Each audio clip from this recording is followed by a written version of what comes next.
Assalamualaikum warahmatullahi wabarakatuh. Perkenalkan, nama saya Siti Afia dari kelas 1C Prodi Teknologi Laboratorium Medis. Video ini dibuat untuk memenuhi tugas mata kuliah instrumen klinik. Di video kali ini, saya akan menjelaskan instrumen tentang spektrofotometer UV vis. Apa sih spektrofotometer UV vis ini? Spektrofotometer UV vis ini adalah suatu alat ukur yang digunakan di dalam analisis sampel secara spektrofotometer, suatu metode analisis yang digunakan untuk menentukan jumlah atau disebut dengan konsentrasi suatu sampel melalui pengukuran serapan pada rentang panjang gelombang ultraviolet atau disebut dengan UV atau pada rentang panjang gelombang sinar tampak yaitu visible vis.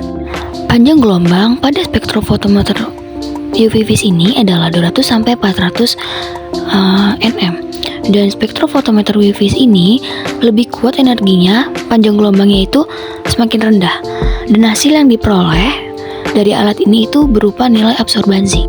Selanjutnya yaitu ada prinsip dari alat ini adalah menggunakan sumber cahaya dari lampu deuterium atau wolfram yang menghasilkan cahaya UV vis. Cahaya ini kemudian dialirkan melalui monokromator yang merubah cahaya polikromatis menjadi cahaya monokromatis. Cahaya monokromatis ini lalu diteruskan ke sampel dan sebagian cahaya yang akan diserap, dipantulkan atau diteruskan.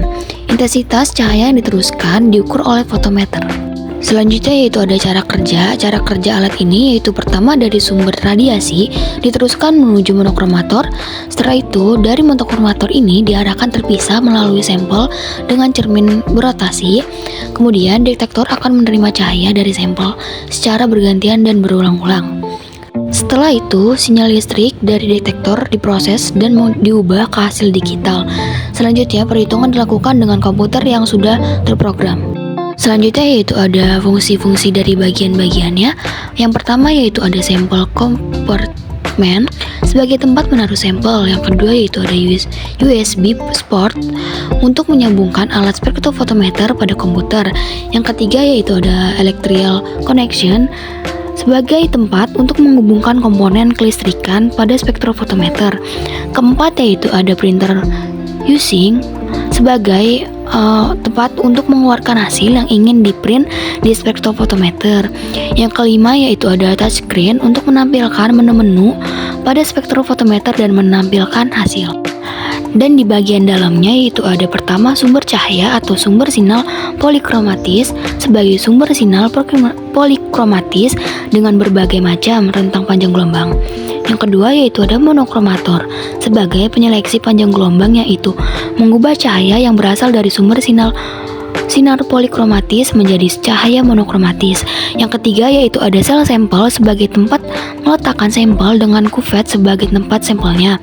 Yang keempat yaitu ada detektor berfungsi sebagai menangkap cahaya yang diteruskan dari sampel dan mengubahnya menjadi arus listrik. Selanjutnya yaitu ada kalibrasi alat ini. Yang pertama yaitu kalibrasi panjang gelombang dengan menggunakan filter kaca atau larutan oksida holmium yang tersertifikasi. Yang kedua yaitu ada akurasi fotometri menggunakan filter kaca densitas netral dan dengan kalium dikromat yang dilarutkan dalam asam sulfat. Yang ketiga yaitu ada akurasi sinar sesatan dengan menggunakan filter kalium klorida, filter natrium iodida, dan filter natrium nitrat. Troubleshooting pada alat ini yaitu pertama serapan oleh pelarut dapat diatasi dengan penggunaan belangko, yaitu larutan yang berisi matriks selain komponen yang akan dianalisis. Yang kedua yaitu ada serapan oleh kuvet dapat diatasi dengan penggunaan jenis, ukuran, dan bahan kuvet yang sama untuk tempat belangko dan sampel.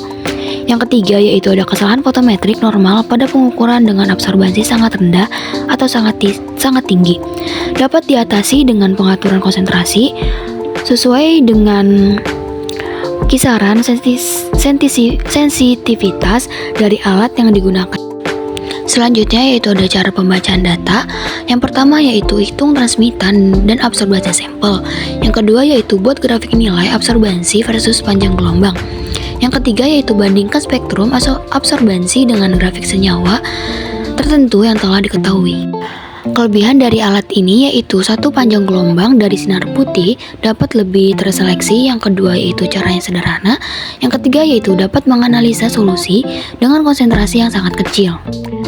Kekurangannya yaitu penerapannya dipengaruhi oleh pH lingkungan, suhu, dan adanya zat pengganggu dan kebersihan dari kuvet. Yang kedua yaitu hanya dapat dipakai pada daerah ultraviolet yang panjang gelombangnya lebih dari 185 nanometer. Yang ketiga yaitu pemakaian hanya pada gugus fungsional yang mengandung elektron valensi dengan energi eksitasi rendah.